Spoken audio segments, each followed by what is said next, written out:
तो सीमा जी, आपका जो संघर्ष है समूह लोन माफ कराने का, ये काम करने का ख्याल कैसे आया और इसके पीछे की कहानी क्या है? देखिए, मैं गोरखपुर में पिछले कई वर्षों से महिलाओं के मुद्दे पे काम कर रही हूँ। और आज अगर बात करूँ तो गोरखपुर में 10,000 से ज़्यादा महिलाएं मुझसे जुड़ी हुई हैं।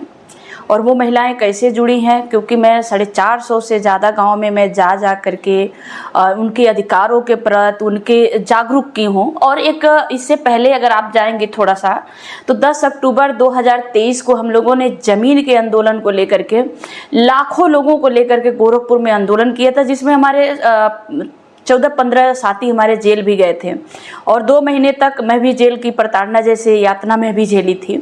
हम लोगों पे फर्जी केस लगाए गए थे, जो कि जिला जज के वहाँ ये जिला जज ने साफ तौर पे लिख दिया कि ये सारे केस मतलब जो भी धाराएं लगाई गई हैं वो फर्जी हैं। तो ये जो समूह लोन की बात हुई, तो हर गांव में, जो गोरखपुर की क्षेत्र की बात करूं, तो कहीं भी कोई घटना होता है तो सबसे पहले इतने तो गांव-गांव हमारे वॉलंटियर हो चुके हैं कि कोई घटना होता है तो सीमा गौतम को लोग याद करते हैं। इसमें क्या हुआ है कि समूह लोन से जब लोग प्रताड़ित होने लगे, एकदम आहत हो गए, तो लोग हमारे ऑफिस तक आए वो समस्याओं को लेकर के। तो पहले शुरू में हम लोगों ने कहा कि भाई ये बड़ी समस्या नहीं है, और मतलब है भाई लिए हैं तो ऐसा नहीं है। लेकिन जब बाद में क्या हुआ कि बाद में जब हम लोग समूह लोन के ज़्यादा मतलब शिकायत आने लगी कि अब हम लोग नहीं जी पाएंगे, आगे हम लोग छोड़ देंगे, घर छोड़ने पे मजबूर हो गए हैं, कोई रास्ता नहीं है आत्महत्या करने के लिए, तो हम लोगों को एक शॉकिंग न्यूज की तरह लगा कि भाई ये समूह लोन है क्या। उसके लिए कई गांव, मतलब हम लोगों ने गोरखपुर क्षेत्र में कई गांव अपने वॉलंटियर के द्वारा पता किए, हम खुद भी कई गांव में गई। तो वहां पे जो रणनीति जो पता चली कि जो समूह लोन जो सरकार बांट रही है, सरकार के समूह लोन के आड़ में जो धनीपति लोग हैं, पूंजीपति लोग हैं, जो थोड़ा पैसे से सबल लोग हैं, वो लोग समूह लोन के आड़ में, सरकार जो दे रहा है महिलाओं को सशक्त बनाने के लिए उत्तर प्रदेश में, उसके आड़ में ये लोग जो एजेंट हैं वो जाते हैं तो कहते हैं आपको समूह लोन लेना पड़ेगा। जैसे गांव की महिलाओं, भोली भाली महिलाएं हैं, महिलाएं पढ़ी लिखी नहीं है, किस महिलाओं को दिया जा रहा है? जो अति गरीब है, जो दलित है, जिसके घर पर। आपके क्षेत्र में एजेंट लोग का जो हेराफेरी आप बोल रहे थे सीमा जी, वो किस तरह का हेराफेरी है जो ग्रामीण महिलाओं को वो लोग बरगला रहे हैं लोन के नाम पे? देखिए, जो गांव में जा रहे हैं, महिलाएं तो पढ़ी लिखी नहीं है, गांव की अक्सर महिलाएं पढ़ी लिखी नहीं है जो हैं, तो गांव में ये जाते हैं तो कहते हैं कि राशन आप, ये सरकारी चीज़ें हैं और आप नहीं लेंगी तो ये आपका राशन कार्ड कट जाएगा, आपका आधार कार्ड निरस्त हो जाएगा, जिसके वजह से महिलाएं मजबूर हो जाती है लेने के लिए। कुछ महिलाओं को तो दूसरे के, मतलब अपना आधार कार्ड और उनका अंगूठा लगवा के ले लेते हैं, सिग्नेचर ले लेते हैं, तो दूसरे को, मतलब ऐसा बहुत सारे केसेस हैं, बहुत सारे गांव हैं जहां लाखों लाख रुपया लेकर के, करोड़ों रुपया लेकर के दूसरा कोई लेकर के भाग गया, गांव भर के पूरे गांव से समूह लोन निकलवा करके, उन लोगों को पता भी नहीं है। अब जो समूह लोन जिस कंपनी से ली है, वो कंपनी वाले मतलब प्रताड़ित करते हैं। अगर माना कि कुछ महिलाएं ली भी हैं, उनको नीड इतना बताया गया, इतना फायदा बताया जाता है कि उनको अपनी जरूरत के हिसाब से कुछ ले भी ली, तो जब वो किस्त नहीं भर पाती हैं या किस्त नहीं देरी होता है, तो यही एजेंट जो मतलब एक लोन में उलझाए हुए हैं, अपनी कमीशन कह लीजिए या अपनी टारगेट पूरा करने के लिए ये कहते हैं कि मैं एक सर को और भेजूंगा, उनसे लेकर के आप हमारा समूह लोन हमारा भर दो। तो माना कि किसी महिला को अगर उदाहरण के तौर पे 20,000 रुपया भी चाहिए, तो वो जब उनसे दूसरे साहब से कहती है कि मुझे आपसे दूसरे कंपनी से समूह लोन से कहती है मुझे लेना है, तो वो कहते हैं कि तुम्हारा ये डॉक्यूमेंट्स बनाना है, वो बनाना है, मतलब 1,500 रुपया ऐसे बता देते हैं। महिला कहती मेरे पास नहीं है साहब, तो कहते बाद में जब निकलेगा तब दे देना। इसी तरह से उसके स्वास्थ्य बीमा के नाम पर 4,000 रुपया ले लेते हैं। मतलब अगर 20,000 निकाले भी तो उसके खाते में 15-16 हजार रुपया ही हाथ में आता है। न कि ये पहला लोन भर पाती है उससे, और ना ही दूसरा कर्ज चढ़ जाता है। इसी तरह से एक लोन को चुकाने के लिए दूसरा लोन, दूसरा को चुकाने के लिए तीसरा, तीसरा को चौथा, चौथा को पांचवा, मतलब 12-12, 15-15 लोन महिलाओं ने ले लिया। अब जो यहाँ से शुरू होता है गंदा खेल, यहाँ से जब महिलाएं किस्त नहीं दे पाती हैं, अगर मान लीजिए कोई महिला 10 किस्त लोन ले ली है तो महीने में मतलब 3 दिन बाद उसको 2000, 1500, 1500 रुपया देना ही देना पड़ेगा।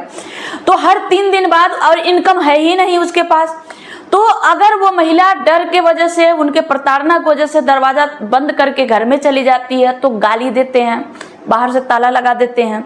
अगर वो ताला लगा करके अपने घर में मायके चली गई, कहीं भी रिश्तेदारी में चली जाती है कि मुझे प्रताड़ित करेंगे, तो उसके रिश्तेदारों को तक जाते हैं, उसके घर का ताला तोड़वा करके उसके गैस सिलेंडर, राशन, साइकिल मिलता है, मोटरसाइकिल मिलता है, जो भी कीमती चीज, यहाँ तक गाय भैंस जो भी मिलती है उसको उठवा ले जाते हैं, बेचवा देते हैं।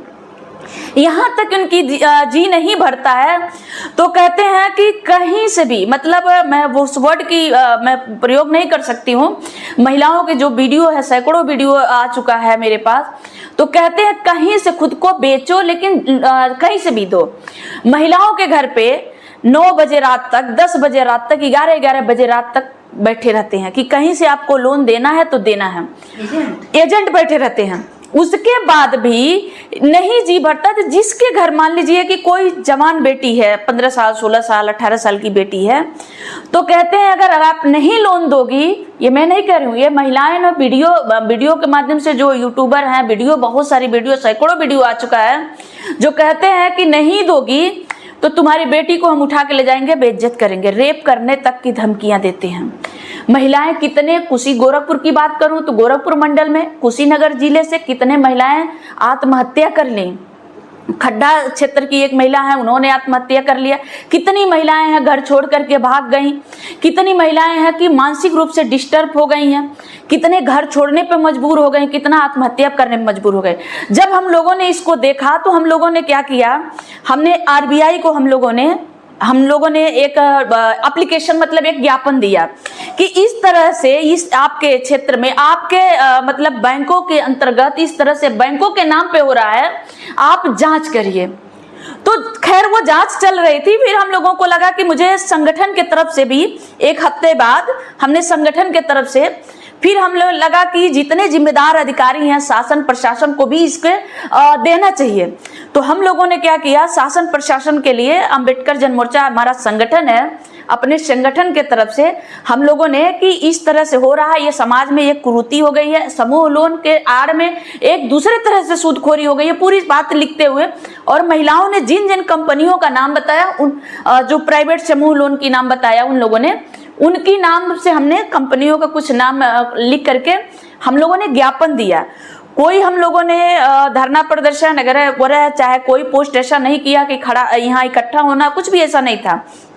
उस पे क्या हुआ कि जैसे जांच शुरू हुआ तो सबसे पहले मुझे जान से मारने की धमकी आई, 2 नंबर से, 2 अननोन नंबर से धमकी आई कि तुम गौतम हो, गौतम का मतलब तुम चमारी हो ना, बहुत तुम लोगों की मतलब मैं क्या बोलूं कि बहुत तुम लोगों की गर्मी हो गई है, बहुत समाज सेवा का भूत चढ़ा हुआ है, तुमको समूह लोन से क्या मतलब है, तुमको तुम्हारा क्या नुकसान हो रहा है, और भी कुछ आगे उन्होंने बोला। तो फिर हम इसको शिकायत लेकर के गोरखपुर SP साहब को हमने शिकायत दिया, उस दोनों नंबर सहित हमने शिकायत कर दिया। अब इन लोगों को लगा, जो एजेंट हैं, इनको लगा कि अब तो इधर जांच हो रही है, इधर हम इनको कुछ कह भी नहीं पा रहे हैं, इसलिए उन लोगों ने षड्यंत्र रचा। जिस क्षेत्र में हम लोगों का काम ही नहीं है, मतलब गोरखपुर क्षेत्र से 80-90 किलोमीटर दूर, जहां पे हमारा कोई कार्यकर्ता नहीं है, कोई, हम वहां जाते नहीं, हम कभी गए ही नहीं, हमारे संगठन का कोई गया ही नहीं, उस क्षेत्र में कंपनियों के द्वारा ये कहा गया कि मुझे पता चला है, सीमा गौतम और जो हमारे संगठन के मुख्य संयोजक हैं माननीय श्रवण कुमार निराला जी, फरेंदा थाना क्षेत्र, मतलब दूसरे जिला फरेंदा थाना क्षेत्र के अंदर किसी गांव में महिला, देखिए गांव का नाम नहीं बताया कि किस गांव में हम लोगों ने लूट किया, किन महिलाओं से हम लोगों ने पैसा लिया, कौन से हमने पेपर बांटे, पत्र, मतलब कौन से प्रमाण पत्र बांटे, किस पेपर पे हम लोगों ने अंगूठा लगाया, कोई साक्ष्य नहीं दिया।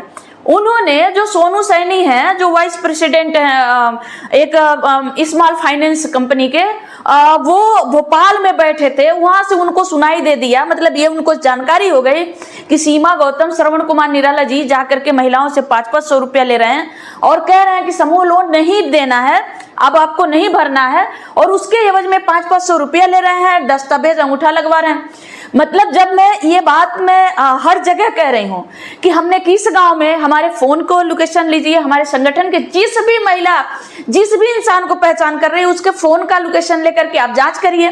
पहले जांच तो करना चाहिए ना कि भाई हम उस गांव में गए थे कि नहीं गए थे। हमने किसी महिला को फोन, हाँ, हमने ये कहा कि भाई इस तरह से जो क्रूर हो रहा है महिलाओं के साथ, किसी के घर पे किसी की बेटी के साथ रेप करने के लिए बात कर रहे हैं, 9 बजे 10 बजे रात तक बैठे रहे, और ये कह रहे हैं, वो जो समूह एजेंट हैं ये कह रहे हैं कि तुम जहर खा के मर जाओ, तुमको 40,000 रुपया मतलब सरकार की तरफ से मिलेगी तुम्हारे क्रियाक्रम के लिए, तुम जहर खा के मर जाओ तो तुम्हारा लोन माफ हो जाएगा।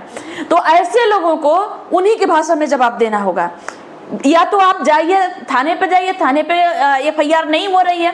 तो इस तरह से हम लोगों ने एक मतलब आंदोलन के रूप में हम लोगों ने कोई ऐसा मार्च नहीं किया, कोई ऐसा आंदोलन नहीं किया, हम लोगों ने ज्ञापन दिया कि सरकार का, शासन प्रशासन का ध्यान उस पर केंद्रित हो और वो इस चीज की जांच करे, क्योंकि भाई ये अगर हो रहा तो गलत हो रहा है लोगों के साथ। ये हम लोगों ने जांच करने के लिए दिया, इधर जांच हो रही थी, इधर जांच बैठ गई, हम लोगों को पता ही नहीं चला। माननीय श्रवण कुमार निराला जी गोरखपुर में पुराने RTO ऑफिस के पास किसी काम से गए थे, महाराजगंज जिले से पुलिस वाले आते हैं, पुलिस वाले लेकर के उनको चले जाते हैं।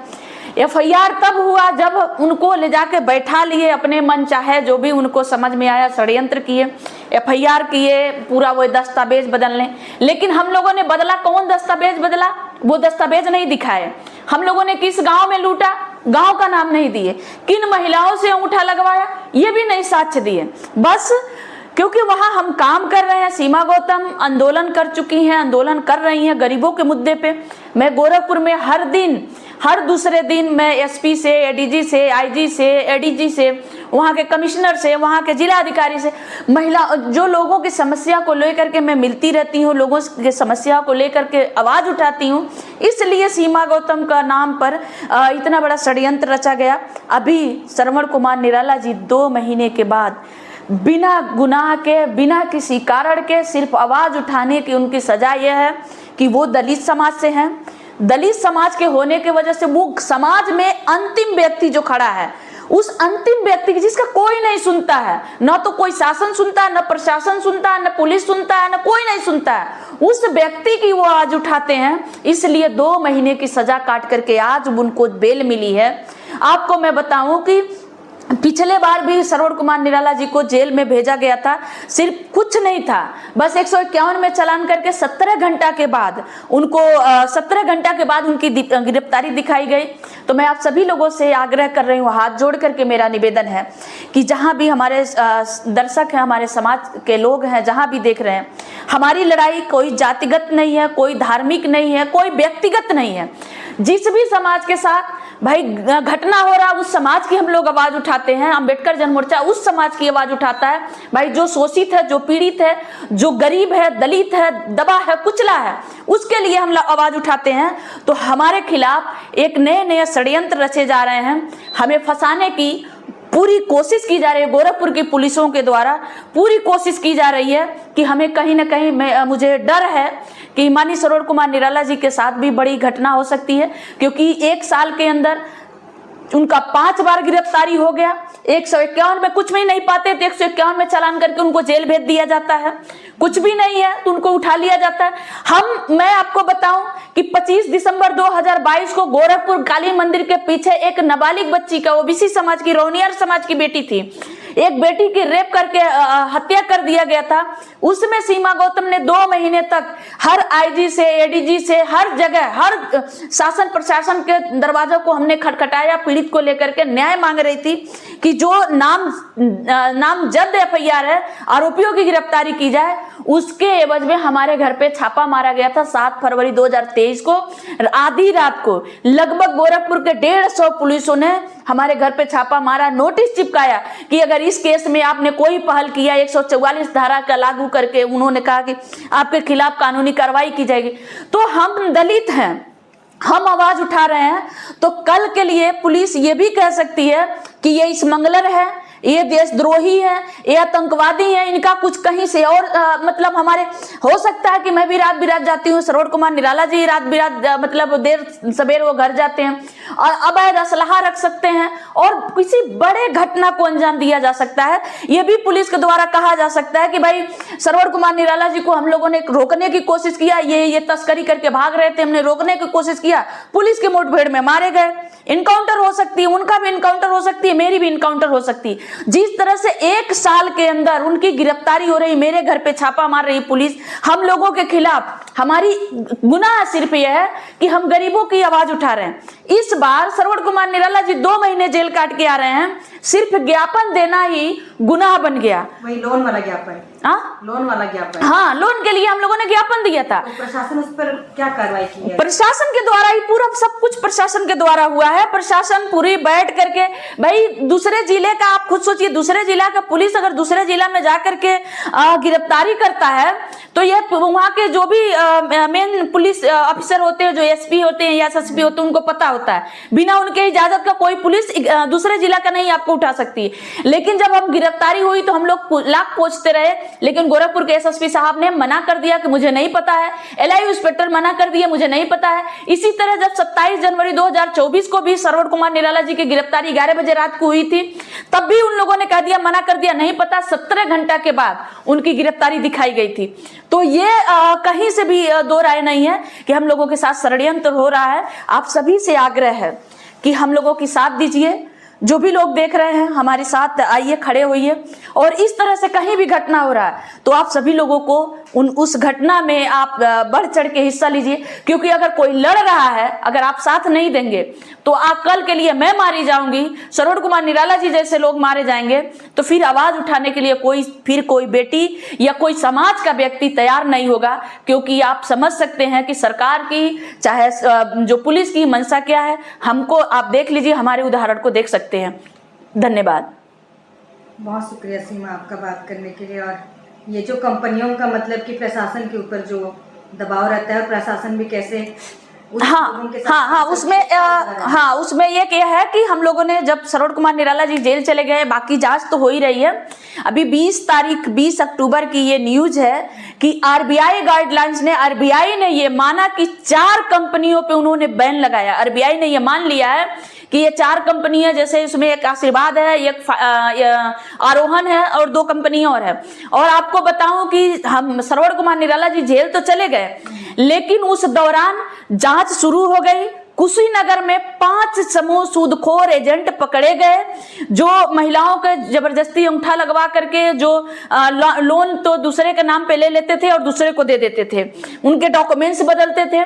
5 लोग कुशीनगर में पकड़े गए हैं। ये एएसपी साहब जो होते हैं, उनका पूरी बयान आई है, पूरी रिकॉर्ड बयान आई है। और वो जो लोग उजागर किए उनको तो उन्होंने इनाम भी 25,000 दिया। उजागर तो हम लोगों ने किया, लेकिन हम दलित हैं तो हम जेल की हवा खा रहे हैं। जिसने बाद में आया तो उसको अपने 25,000 दे करके आप फूलों को माला पहना रहे हैं। महाराजगंज जिस महाराजगंज में हमारा कोई कार्यशैली नहीं है, कोई गतिविधियां नहीं, जहां पे हमारी एफआईआर हुई, उस महाराजगंज जिले में नेचलौल थाने में 2 समूह खुद सूदखोरों के खिलाफ 2 लोगों के खिलाफ एफआईआर दर्ज हुई है। तो इस तरह से उजागर भी हुआ है। मैं आरबीआई को भी मैं धन्यवाद देती हूँ, क्योंकि उन्होंने हमारे बात को समझा और उन्होंने निगरानी किया। उन्होंने 4 लोगों को पाया तो 4 लोगों पे रोक लगा दिया कि अब वो समूह लोन नहीं बांट सकते हैं। तो बहुत शुक्रिया आपका इतना संघर्ष करने के लिए, अपने लोगों के लिए, और हमसे बात करने के लिए बहुत शुक्रिया सीमा, और बहुत शुभकामनाएं। बहुत बहुत धन्यवाद। जय भीम। जय भीम।